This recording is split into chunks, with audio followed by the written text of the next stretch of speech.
Teka muna mga kapatid, magnilay muna tayo. Alam mo ba na ang compass plant, isang matangkad na bulaklak sa kapatagan, ay natural na inaayos ang mga dahon nito na nakaharap sa hilaga at timog.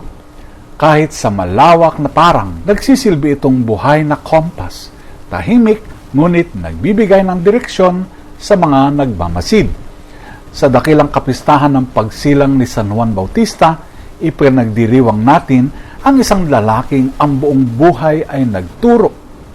Hindi sa sarili, kundi sa siyang darating.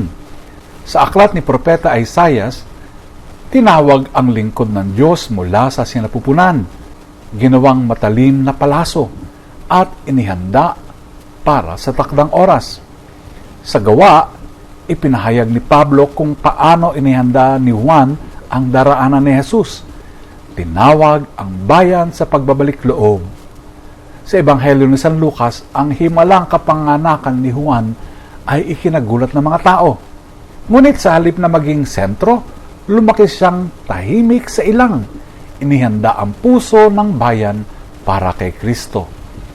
Tulad ng compass plant, si Juan ay nabuhay hindi upang pagmasdan, kundi upang magbigay ng direksyon.